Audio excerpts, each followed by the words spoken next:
Tonight's video is on how you perform an exercise depends on how accomplished you'll feel by the end of it. So, a couple points we're going to go through within this video, just to sort of give a syllabus up front. First one is developing into the ideal version of the player that we want to become requires performing exercises for specific topics. So, whatever it is that you want to develop, usually exercises are on the technical side, but they can also be on the musical side, and you could also imbue your technical exercises with musicianship. If your problem is purely technical, though, it's not absolutely necessary. If the issue is musical or you want to be creative with it, then you can imbue it with some musicality and some music theory. Second one is we'll achieve our fastest and highest level results when we perform it at a high standard, but not a compounded one. So in this case, the exercise that was inspired me making this video was this kind of exercise.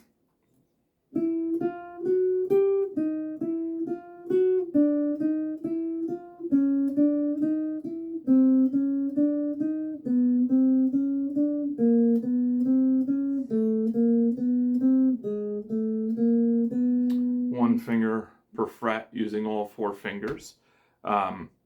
It is especially going ascending can be one way to do it. That was actually the original person who I saw it.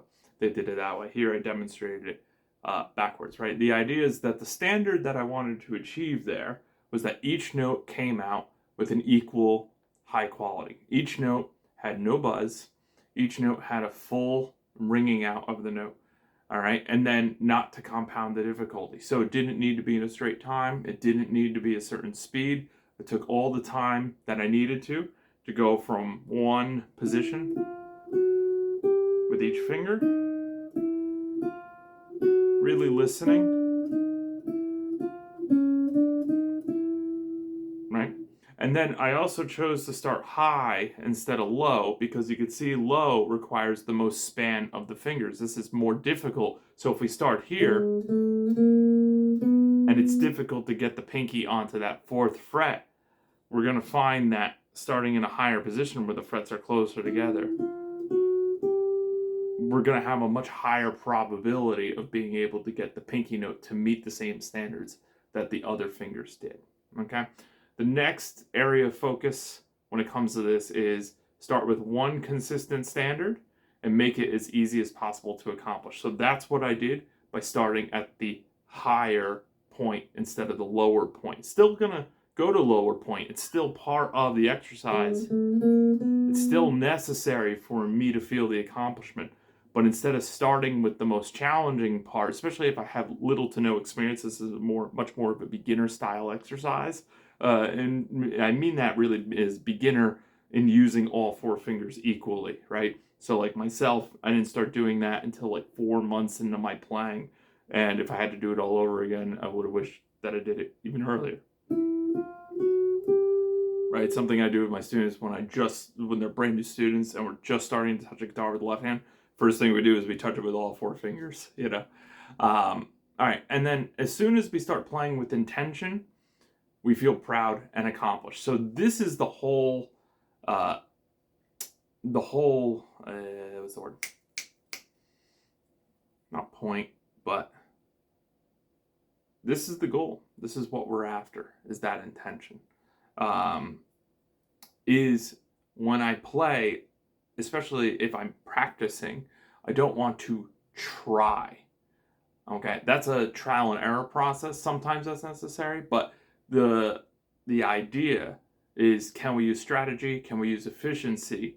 So that way we don't have to try, or if we do, we have to try very little to get the exact intention. Now, the lower we make the difficulty, the much greater the probability is of us playing intentionally. Thus, we feel proud and accomplished, right? That is I keep sort of working around this word, but I'll figure it out, I'm sure.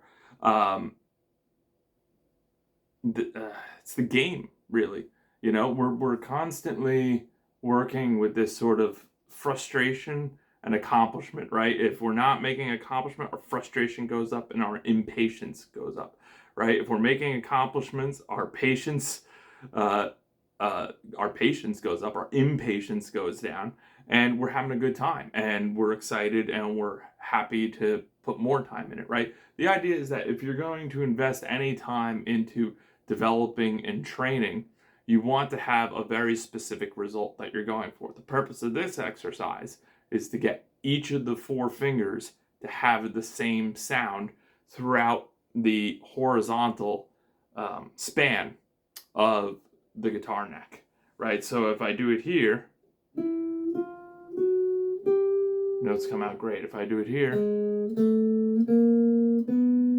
notes come out great, right? And then just getting what I have to do with the hand, the actual arm, the shoulder, the rotation amount, and the forearm is going to be the thing that makes it, sort of everything feels equally as comfortable, or it starts to become difficult in a certain place because of how I shift. Oftentimes, when players shift from a higher position to a lower position, they won't supinate, they won't rotate the forearm this way, and they'll go with the natural pronation that happens when we extend the shoulder out this way, we extend the arm out. What happens is my palm starts facing that way instead of back towards me, right? So if I want to play in this ideal position with the fingers pointing at the strings, right? If I go more like this, that becomes more difficult, right? Or even just more tense overall, right? Depends on the context you're doing it in, right? But for this one, right, you have that there. Great, well, what if I wanted something like that? I wanted an entire fret between a finger, It's not really possible if I start raising the thumb and pronating the forearm. So these are the things that we want to start to become aware of as we perform the exercise, to actually note where the most challenging level of difficulty is. That way we can actually take it off the table so we could keep feeling accomplishment and we go, okay, I have to either work up towards that or I need a specific solution for that aspect of it. The idea is not every part of the exercise is going to be equally as comfortable and or difficult. There tends to always be a hardest part to it or a hardest aspect, especially if we're dealing with a musical phrase or a passage or something of that nature. So hopefully this helps. Hopefully this gives you the insight as you start to develop yourself and your exercises, and you're just playing to try to get better. This is the kind of thing that allows you to prove to yourself that you're getting better immediately. I was in a lesson today with a student, and the point came up again. It's like progress doesn't happen over time. Progress happens instantly once we figure out the solution. And then we take that solution, and then that is what we actually practice. We drill that solution so it becomes our default, and that's what makes us better players. So thank you so much for your time. If you yourself would like help designing exercises to become the ideal player that you would want to be, then please feel free to send me a message with the specific challenge that you're having, and I'll get back to you. All right. Thank you so much. Have a great night.